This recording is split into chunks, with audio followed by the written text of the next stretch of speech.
नमस्कार। आज हम एक ऐसी कहानी की तह तक जाने वाले हैं जो एक बिल्कुल आम सी लगने वाली रात की बस यात्रा को एक भयानक सपने में बदल देती है। तो चलिए इस कहानी की परतों को एक एक करके खोलते हैं। कहानी की शुरुआत होती है एक बहुत ही कह सकते हैं सामान्य लेकिन थोड़े तनाव वाले माहौल से। बाहर जोरों की बारिश हो रही है, रात का वक्त है और कहानी का जो मुख्य किरदार है तुषार, वो ऑफिस से घर जाने की जल्दी में है।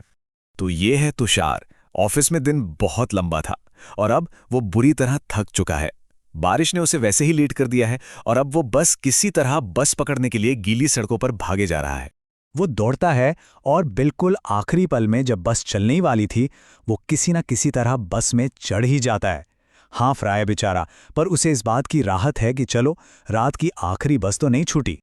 तो कहानी का जो पहला हिस्सा है वो तुषार की दिमागी हालत को सेट करता है। बस पकड़ने की इतनी भागदौड़ के बाद अब उसे एक पल का सुकून तो मिला है, पर यह सुकून ज्यादा देर टिकने वाला है नहीं। तो तुषार बस में चढ़कर अपनी वही रोज वाली कोने की सीट पकड़ लेता है और जैसे ही वो बैठता है ना, चारों तरफ देखता है और उससे एहसास होता है, अरे बस तो एकदम खाली है, बिल्कुल खाली। खैर वो ज्यादा सोचता नहीं, मान लेता है कि यार इतनी तेज बारिश हो रही है, सब लोग जल्दी घर निकल गए होंगे। उससे तो बल्कि सुकून मिलता है, बाहर की ठंडी हवा, खिड़की पर बारिश की बूंदें, और बस दिन भर की थकान के बाद उसकी आंख लग जाती है। और बस ठीक 2 मिनट बाद तुषार की आंख खुलती है और यहीं से कहानी का जो नॉर्मल सा माहौल था वो टूटना शुरू हो जाता है। वो एकदम चौंक जाता है और खुद से यही सवाल पूछता है, ये सब लोग आए कहां से? अब जरा इस फर्क को देखिए। 2 मिनट पहले बस में सन्नाटा पसरा था और अब बस लोगों से ठसाठस भरी हुई है, मतलब खड़े होने तक की जगह नहीं है। और सबसे सबसे ज्यादा अजीब बात यह है कि बस तो कहीं रुकी ही नहीं थी। तो फिर ये सब लोग ये आए कहां से? तुषार इस अजीब सी चीज को अपनी थकान का असर मानकर इग्नोर करने की कोशिश करता है और फिर से सो जाता है।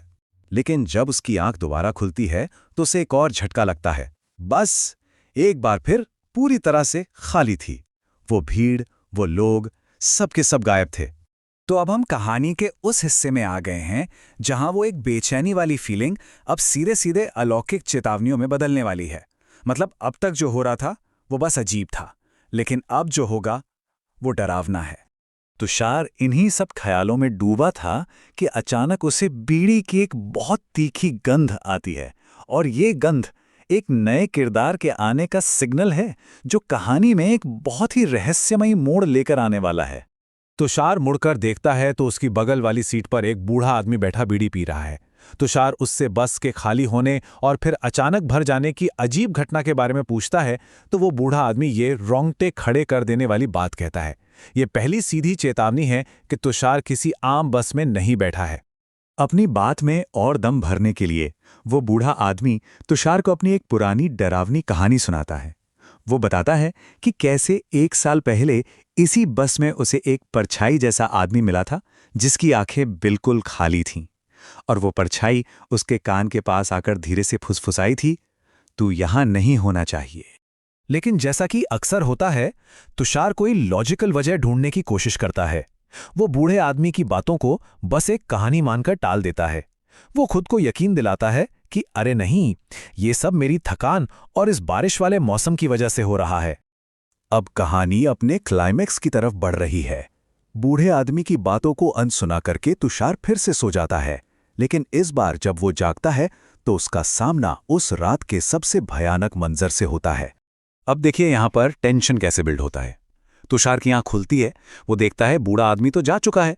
उसकी जगह अब सामने वाली सीट पर एक दूसरा आदमी बैठा है और उसका चेहरा एक अखबार के पीछे छिपा हुआ है। अब सोचिए, रात के 1 बजे एक सुनसान बस में कोई अखबार पढ़ रहा है। ये अपने आप में ही अजीब है। तुषार उससे कुछ पूछता है पर कोई जवाब नहीं, और फिर वो आदमी बहुत धीरे धीरे अपना अखबार नीचे करना शुरू करता है। जैसे ही अखबार नीचे होता है, तुषार के सामने जो नज़ारा आता है वो बहुत ही ज्यादा खौफनाक है। उस आदमी का चेहरा खून से सना हुआ है और उसकी खोपड़ी का एक हिस्सा पूरी तरह कुचला हुआ है। उसकी आंखें एकदम खाली, जैसे उनमें जान ही ना हो।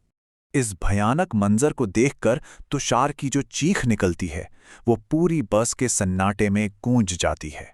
ये डर का वो पीक पॉइंट है जहां दिमाग काम करना बंद कर देता है। और तभी कुछ ऐसा होता है जो तुषार को और भी ज्यादा कंफ्यूज कर देता है। अचानक एक ठंडी हथेली उसके कंधे को छूती है। वो डरते डरते आंखें खोलता है तो देखता है कि वही आदमी है, पर अब उसका चेहरा बिल्कुल नॉर्मल है। वो मुस्कुरा रहा है और तुषार से पूछ रहा है कि क्या हुआ, और उसे पानी की बोतल दे रहा है।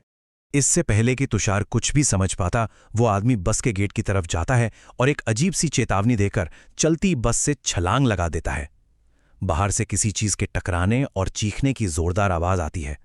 बस अब तुषार को यकीन हो जाता है कि उसे इस बस से बाहर निकलना ही होगा, चाहे कुछ भी हो जाए।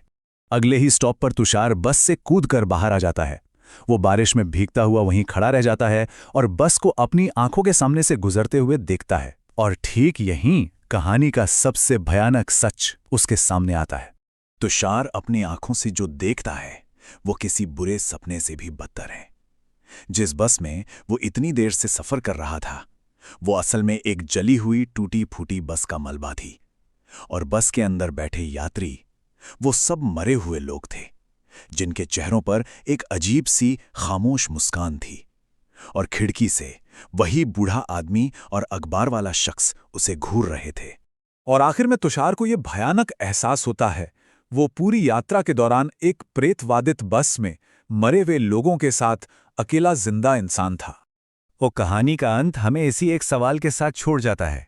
अगर कोई भी उस बस में होता, उस सिचुएशन में, तो क्या वो उस बूढ़े आदमी की चेतावनी पर यकीन करता, या फिर तुषार की ही तरह इसे भी बस अपनी थकान का एक वहम समझकर नजरअंदाज कर देता? वाकई सोचने वाली बात है ना?